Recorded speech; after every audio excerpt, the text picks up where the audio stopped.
filmed and assessed based on quality of education. First of all, I'm not really sure whether you all have the book. Sorry. First of all, we don't speak Dutch. Try to do it in English. And second of all, you will need a book. This is very important. Because if you don't have the book, you cannot make your research reports, because it's all linked to the book. I will explain it a little bit more later. I'm not sure who of you has been in the last lecture, but we're going to start with a recap from last week.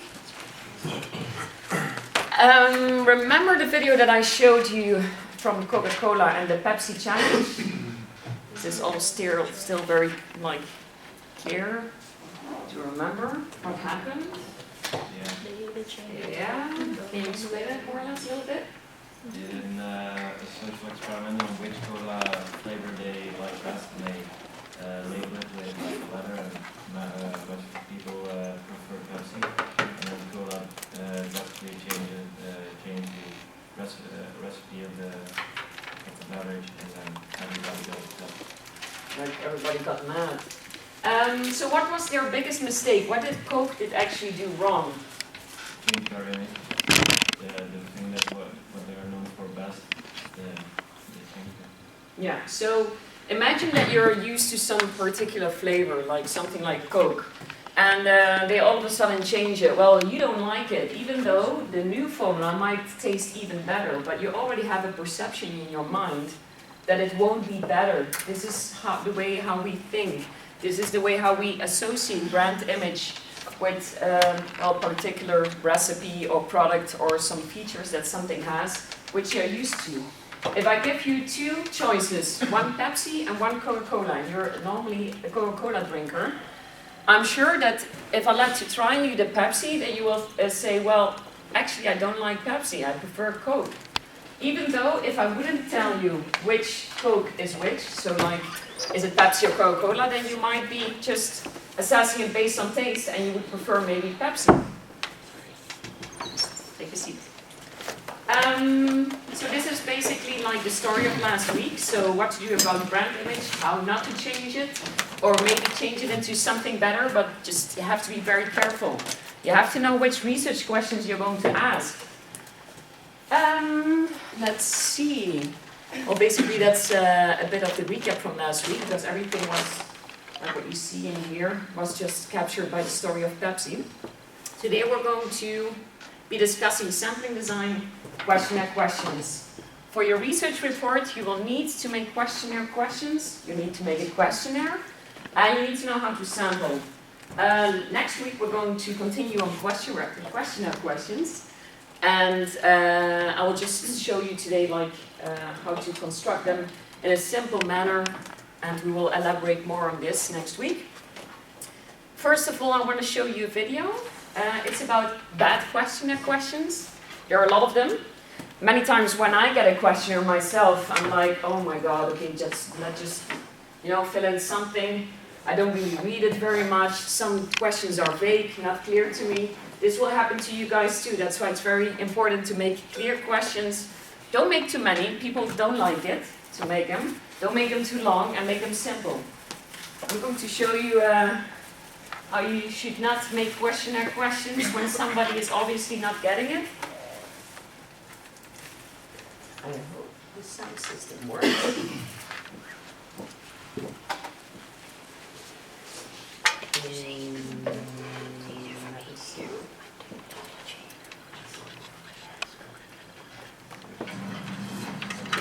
Really fantastic. Everyone's why? What's up with that? Anything. Why? Would you? Wait for it. I don't get the equation. Yeah, I know, but I mean, if you wrote VB or what?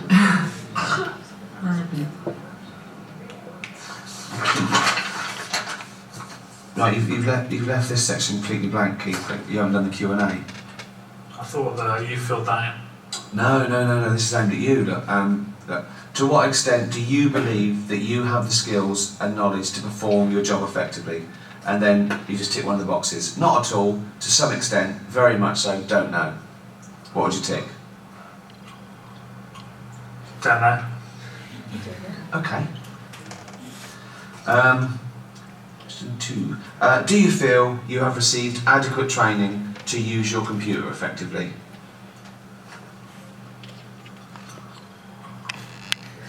What are the options? Same. They're always the same. Always the same. Not at all. To some extent. Very much so. Don't know. Don't know. Don't know again. Okay. Do you feel you are given the flexibility to decide how best to accomplish your goals?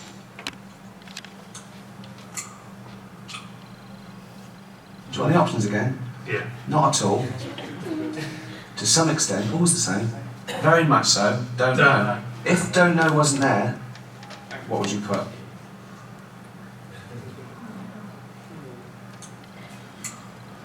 What are the options? Not at all. To some extent. Very much so. Don't know. Very much so. Do you remember what the question was? No. Okay. Do you, we're going to leave that there.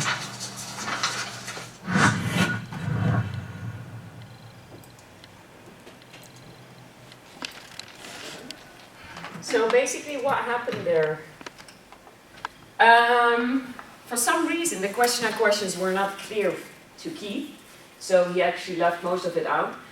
Whenever you have somebody who's not filling in your questionnaire, or at least fills in some questions, you can already not use it, because an incorrect or like left out questionnaire with a lot of open spaces is actually not like very useful for your research. I will explain a little bit later more on how to construct some proper questions. So we started with Keith. He obviously didn't understand them. So make it easy when you have some Keith people around you, not really sure. First of all, before you're going to start your questionnaire, you have to know who you're going to give your questionnaire to. So your target population. When you have a customer satisfaction research, I don't know which company you have chosen. Like, anybody has an example on a company that you picked? Or she?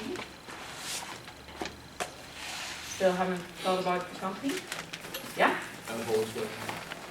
Volkswagen? Okay. So if you have a customer satisfaction research on Volkswagen, so something like how do we increase customer satisfaction, or what's the image of what's the image of Volkswagen according to you, or how do you feel about it? Who are you going to give your questionnaire to? Who is your target population? Is it the users or? I had chosen people with a driving license because it could be in the market for Volkswagen, they could have driven a Volkswagen. So that's a very broad target. Yeah, that's actually quite good, because then at least you don't have any problems in finding people to fill in your questionnaires. So his target population in this case is everybody with a driver license, right? So potential customers, or maybe they're already customers. So this would be his target population. Who are you going to give your questionnaires to? Who are important for your research? So a population, which is basically the same thing in our case, we're targeting a specific kind of population, is anybody with some specific characteristic. In this case of you with Volkswagen, it's that they all have a driving license. So they all, are some potential customers, or at least probably they know about Volkswagen. You will have to find that out. A population element, very simple, it's just one person from your population. But now, are we going to ask everybody in the population about whether they like Volkswagen or how do they see the brand? Yeah, you already said it. Very good.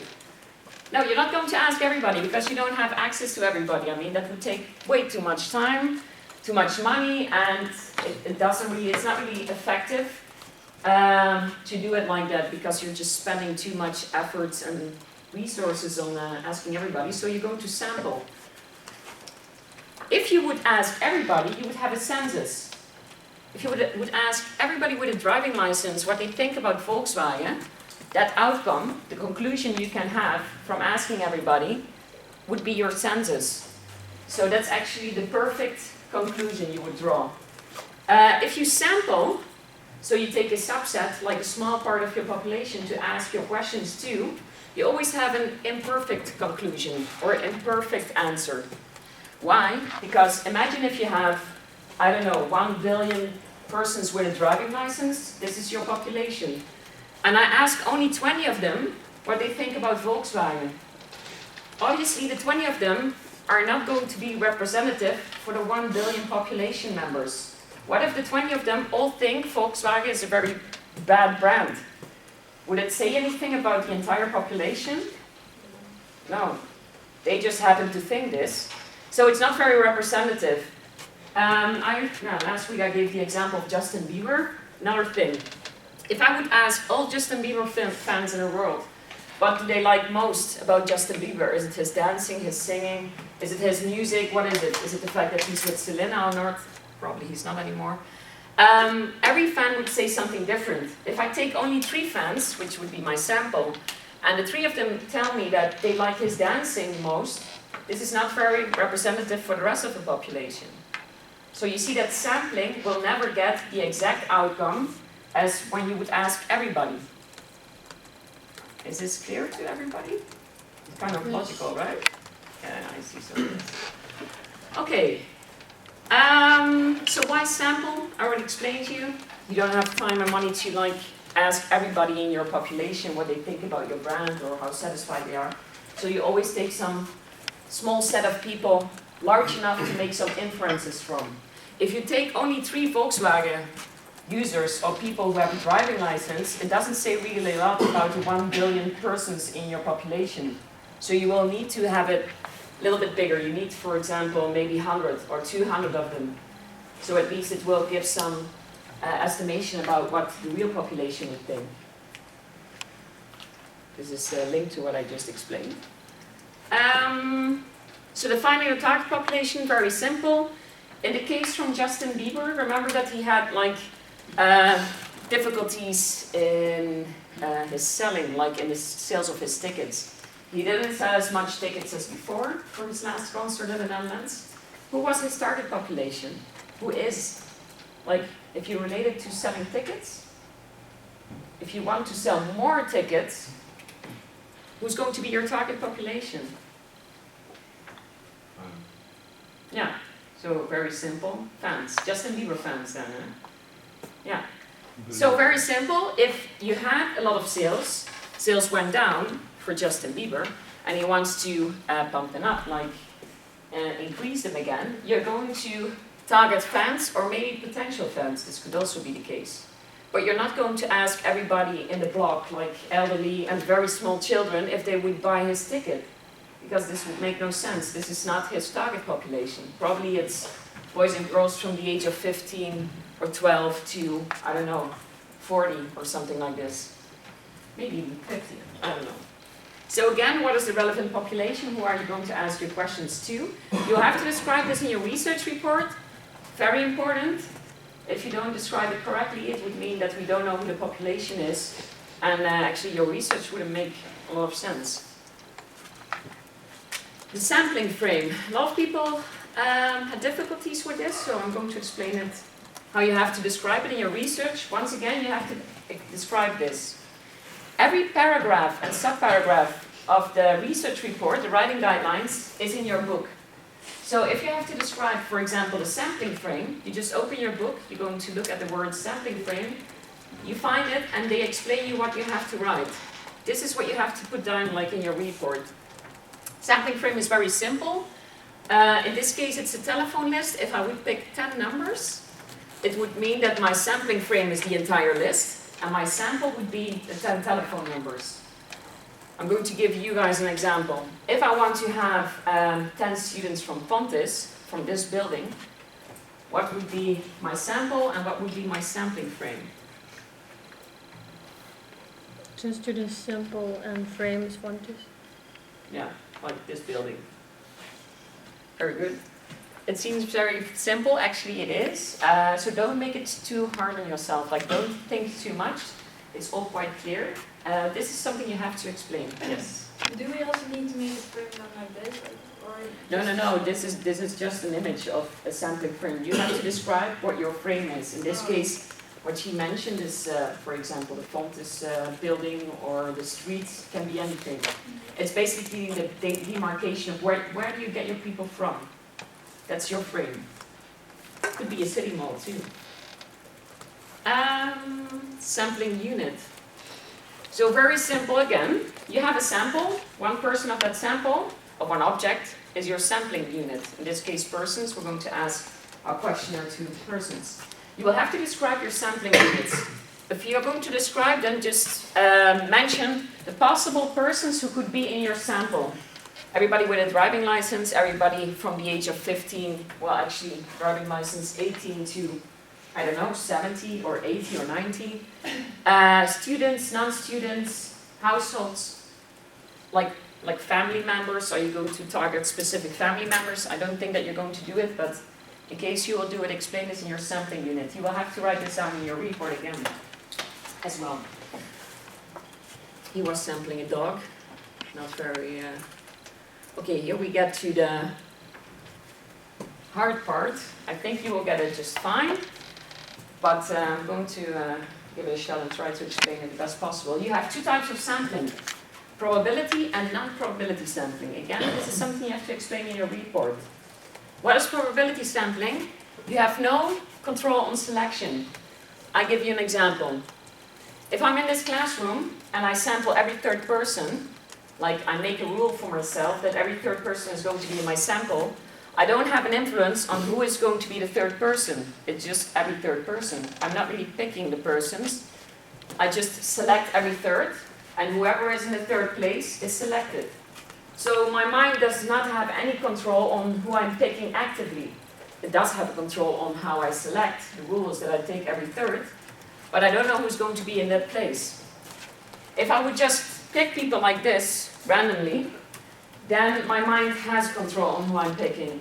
Because even though I don't know actively who I'm going to choose, I am picking you based on how I think that you look, or maybe that you should be in my sample, or maybe I just, you know, whatever it is, I have some control on it. I'm not just assigning every third or something like this.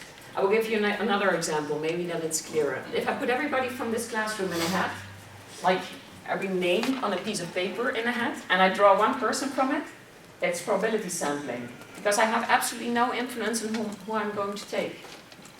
I don't know who's going to be on that paper. So you have no control. It's actually true random. It reflects true randomness. Non-probability sampling would be if I base it on some judgment. If I would pick people like this, it's non-probability, because although you think that it's random, I'm not, because I use the word random, I'm not randomly picking people, I'm selecting them on the basis of something. Maybe I'm not really thinking about who I'm selecting, but the moment that I pick people, it's already not based on chance anymore, because I have some influence on who I'm picking. So non-probability sampling, not based on chance, so it's determined by the person who is, for example, sampling. I have another form of non-probability sampling. If I go to the city mall and I let people try my product, why would it be non-probability sampling? Hard one. Because there's a certain group that goes to the mall. True. Yeah. And you pick that mall. So you have a group, so it's not that mall and it's not another one. That's you're basically saying the same thing, but it's true.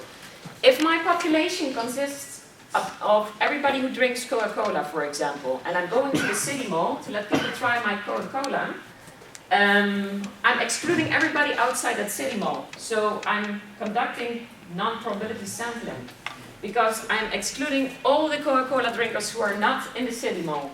So you always have to think about your population.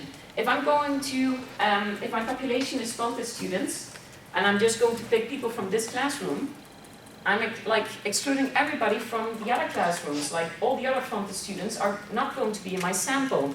So it will be non-probability sampling. If you would be my population, and I'd like assign every third person to be in my sample, then it would be probability sampling. Because my population is in this classroom. And I just randomly, well, I don't use the word random because it's maybe confusing. I just assign every third person to be in my sample. Yes? So in our case, it's almost always non-probability sampling, because our data groups are so big that you just can't give them more an equal chance. Not almost always, but mostly yes. When you're doing some research in a lab, or you have like, or your population is, like I said, just this class, then you can use probability sampling.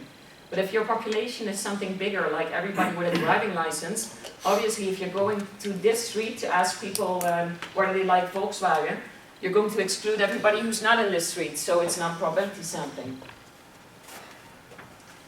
I think it was quite clear, right? You will have to describe this in your research, so I hope you now know what to use. So like I explained, probability sampling has the element of true randomness, because it's really random, and it's based on chance. You have no influence on who you're going to pick. Again, you see there the hat. Types of probability sampling, so you have simple random sampling. I think you all have heard from that, like, about it? Not? Never? That's simple random sampling, just means they're putting everybody like in a hat, or for example, a basket or whatever. It's less you have more examples, and you just pick one person. Like you just pick a string, probability sampling, simple random sampling. Why is it called simple? Because you only have one stage of selection. You put people in a basket or in a hat, that's your selection stage. If you would select your sample based on hair color, age, and height, you have 3 stages. First, you need to pick people on hair color, then on height, and then on age. So that would not be probability sampling anymore, and especially not simple random sampling, where you just put everybody in one hat and you draw one string. You're looking very difficult. Like, is it clear, more or less? Me? Yeah. Yeah, sure. Okay, I don't know. I always ask. Just early. It's very early. It's very early. So you've got different forms of probability sampling. You have simple random sampling, systematic sampling, and stratified sampling. Very simple. What you see here, that I sample every third person of the population that I have at hand, what we already explained, that is systematic sampling. So you're having some kind of system. Could be every 9th person, every 10th person. If I would have a strata, it would mean that I have different clusters, which I will explain later. It's related to that. So for example, if I want to find out how satisfied are people with warehouses or with individual stores, warehouses is a strata and individual stores is a strata, because we're going to compare them, but it's 2 different elements in your sample. So if I ask my questionnaire to people on the Volkswagen forum, then it's stratified sampling because you only ask people at the forum. Is this your population, or your population is everybody with a driving license, right? If I choose to ask a questionnaire on the Facebook group about Volkswagen or the forum, then that's stratified sampling. No, because you're picking the people, you're picking a forum. So you're leaving everybody with a driving license out who's not on that forum. Yeah, okay. So then it's still non-probability sampling. If your population would be everybody on that forum, and you just put your questionnaire there and you wait till people answer your questionnaire, then you could say you have a stratified sampling technique with the probability sampling method. But your population is everybody with a driving license. So as long, like the moment that you're going to pick some location, you're already excluding everybody else. Here you will have 2 examples, actually, on the same thing. So imagine you want to see how warehouse clubs or chain stores or small independent stores are doing in sales. And in the real world, we have 20% warehouse clubs. Well, you can choose either that in your sample you have 20% of warehouse clubs, but what if you think that the warehouse clubs are more important to your research than the other 2 elements? Then you could have a disproportional sample. You will not be doing this, because you will have a very broad sample, and I don't think you're going to specify it on people with a blonde hair color or brown hair color. If you think that this is more important for your research outcomes, then you can do it, but I don't think that this will be the case, right? No?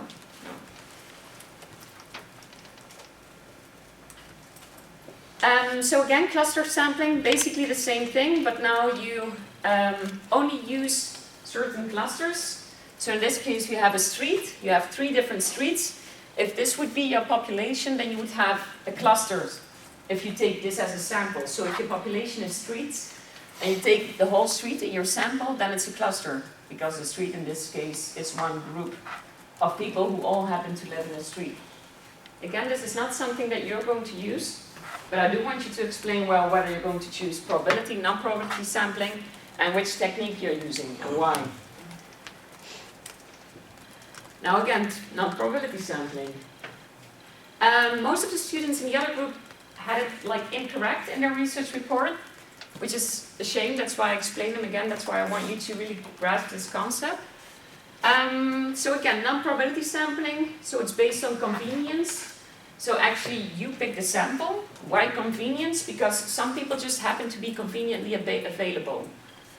I explained to you that if I just pick people, well, it's very convenient to me to just pick people who are sitting in a room and exclude everybody else from the sample. So then you're actually conveniently picking somebody. So that would be convenience sampling. You can either pick it on personal judgment. If I pick everybody from this class who has blonde hair, then I base my sample on some judgment.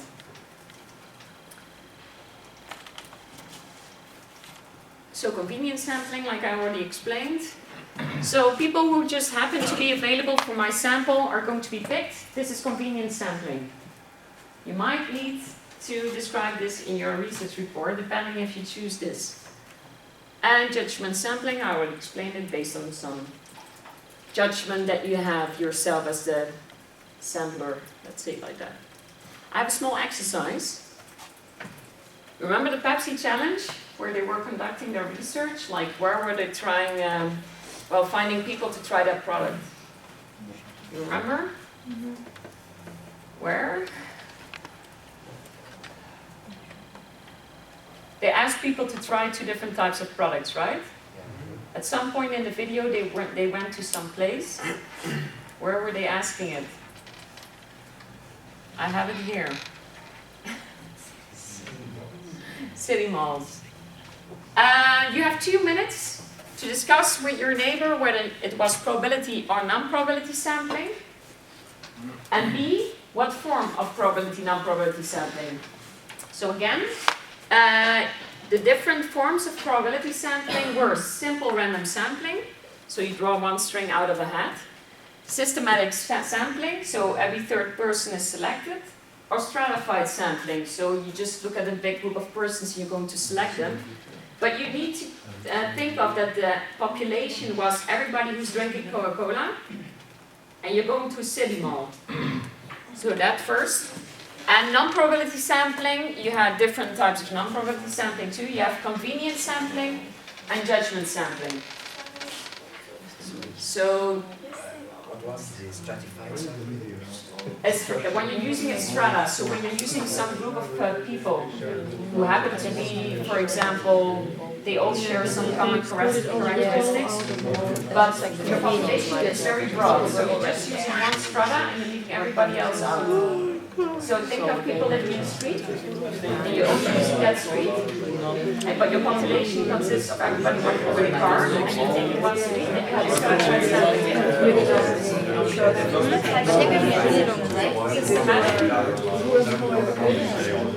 Stratified is a form of probability sampling. Yeah, don't worry. Did you went upstairs to the office? No, I saw her message.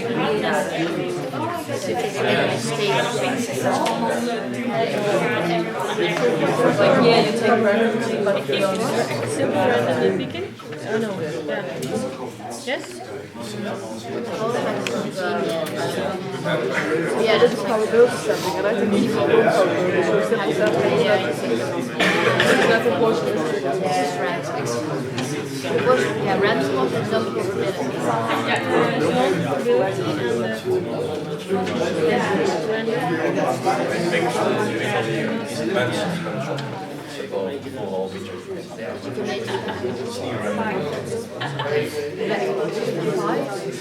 Oh, I thought you didn't do it.